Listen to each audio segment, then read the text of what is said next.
यह श्लोक श्रीमद् भगवद गीता के तृतीय अध्याय का 42वां श्लोक है।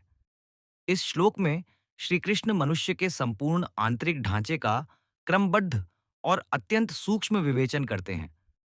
अब तक वे यह बता चुके हैं कि काम मनुष्य का शत्रु है, वह कहाँ रहता है और उसे किस प्रकार पराजित किया जा सकता है।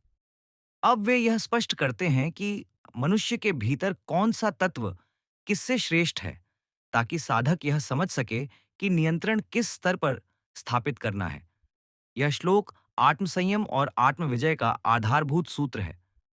श्री कृष्ण कहते हैं कि इंद्रियां श्रेष्ठ कही जाती हैं। इसका अर्थ यह नहीं है कि इंद्रियां सर्वोच्च हैं, बल्कि यह कि वे स्थूल शरीर से परे हैं।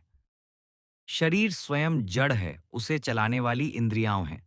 इंद्रियां ही वह माध्यम हैं जिनके द्वारा मनुष्य संसार का अनुभव करता है। जब तक इंद्रियां सक्रिय हैं, तब तक जीवन का अनुभव होता है। इसलिए स्थूल शरीर की तुलना में इंद्रियां परा कही गई हैं। इसके बाद भगवान कहते हैं, इंद्रियों से परे मन है। इंद्रियां केवल बाहरी सूचना लाती है, लेकिन मन उस सूचना को अर्थ देता है। आंख किसी दृश्य को देखती है, लेकिन वह दृश्य सुखद है या दुखद, यह निर्णय मन करता है।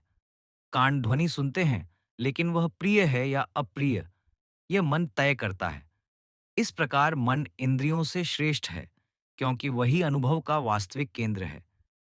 मन की यही विशेषता उसे अत्यंत शक्तिशाली भी बनाती है और खतरनाक भी। यदि मन संयमित है तो इंद्रियां स्वतः नियंत्रित हो जाती हैं, लेकिन यदि मन अस्थिर है तो इंद्रियां मनुष्य को विषयों की ओर खींच ले जाती है। इसलिए साधना में मन का स्थान अत्यंत महत्वपूर्ण है। इंद्रियों को सीधे दबाने की अपेक्षा मन को शुद्ध करना अधिक प्रभावी होता है। फिर श्री कृष्ण कहते हैं, मन से भी परे बुद्धि है। बुद्धि का कार्य केवल अनुभव करना नहीं, बल्कि निर्णय लेना है। बुद्धि यह तय करती है कि क्या करना चाहिए और क्या नहीं करना चाहिए। मन किसी विषय की ओर आकर्षित हो सकता है, लेकिन बुद्धि उसे रोक सकती है। बुद्धि विवेक का केंद्र है। यह सही और गलत, हित और अहित, धर्म और अधर्म का भेद करती है। जब बुद्धि सशक्त होती है, तब मन और इंद्रियां उसके अधीन रहती हैं। लेकिन जब बुद्धि स्वयं भ्रमित हो जाती है, तब मन और इंद्रियां निरंकुश हो जाती है। इसलिए श्री कृष्ण बुद्धि को मन से परा कहते हैं। यह श्रेष्ठता केवल पदानुक्रम की नहीं, बल्कि नियंत्रण की क्षमता की है। इसके बाद भगवान सबसे गूढ़ सत्य बताते हैं, यो बुद्धेः परतः तु सः, अर्थात बुद्धि से भी परे वह आत्मा है। यही गीता का केंद्रीय संदेश है। आत्मा न इंद्रिय है, न मन है, न बुद्धि है। आत्मा इन सब की साक्षी है। आत्मा शुद्ध चेतना है, प्रकाश है, ज्ञान स्वरूप है। आत्मा स्वयं कभी भ्रमित नहीं होती, कभी अशांत नहीं होती। यहाँ श्री कृष्ण आत्मा को सह कहकर संकेत करते हैं। वह यह आत्मा हर मनुष्य के भीतर है। यही वास्तविक स्वरूप है। जब मनुष्य आत्मा में स्थित होता है, तब इंद्रियां, मन और बुद्धि सभी अपने अपने स्थान पर आ जाते हैं।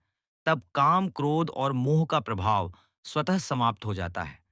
इस श्लोक की गहराई यह है कि यह केवल तत्वों की सूची नहीं देता, बल्कि साधना का मार्ग भी बताता है।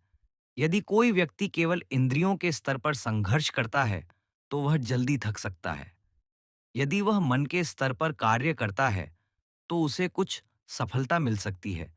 लेकिन यदि वह बुद्धि को सशक्त करता है और आत्मा में स्थित हो जाता है, तब वास्तविक विजय प्राप्त होती है।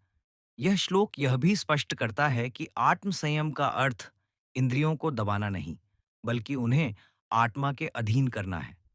जब आत्मा की चेतना जागृत होती है, तब बुद्धि स्वतः विवेकशील होती है, मन शांत होता है और इंद्रियां अनुशासित रहती हैं। यह एक प्राकृतिक क्रम है। आधुनिक जीवन में यह श्लोक अत्यंत व्यावहारिक है। आज अधिकांश लोग इंद्रियों के स्तर पर जीते हैं। जो दिखता है वही सत्य लगता है, जो सुखद लगता है वही सही लगता है। मन इन अनुभवों के पीछे भागता रहता है। बुद्धि अक्सर इन्हें सही ठहराने में लग जाती है। आत्मा की आवाज बहुत धीमी हो जाती है।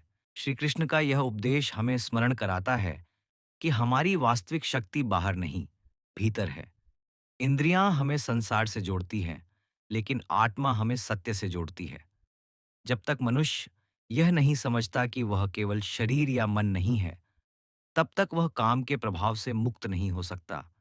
यह श्लोक यह भी सिखाता है कि आत्मज्ञान कोई दूर की चीज नहीं है, आत्मा अभी और यही है। समस्या केवल यह है कि मनुष्य की पहचान गलत स्तर पर अटकी हुई है।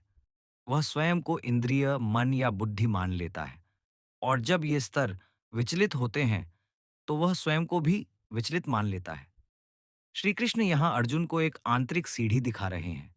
सबसे नीचे इंद्रियां हैं, फिर मन, फिर बुद्धि, और सबसे ऊपर आत्मा। यदि कोई नीचे के स्तर पर फिसलता है, तो ऊपर के स्तर से उसे संभाला जा सकता है। लेकिन यदि आत्मा की पहचान ही खो जाए, तो फिर कोई सहारा नहीं बचता। इस श्लोक का अंतिम संदेश यह है कि काम को पराजित करने के लिए आत्मा में स्थित होना आवश्यक है। आत्मा में स्थित होने का अर्थ है स्वयं को शुद्ध चेतना के रूप में जानना, न कि इच्छाओं, विचारों और निर्णयों के रूप में। जब यह बोध स्थिर हो जाता है, तब काम स्वयं ही शक्तिहीन हो जाता है। इस प्रकार यह श्लोक गीता के मनोवैज्ञानिक, नैतिक और आध्यात्मिक दर्शन को एक सूत्र में पिरो देता है। यह हमें यह समझाता है कि वास्तविक नियंत्रण कहाँ से आता है और वास्तविक शांति कहाँ मिलती है। जब मनुष्य आत्मा में स्थित होकर बुद्धि को मार्गदर्शन देता है, तब मन और इंद्रियां अपने आप संतुलित हो जाती हैं। यही आत्मविजय है, यही गीता का सार है। धन्यवाद। जय श्री कृष्ण।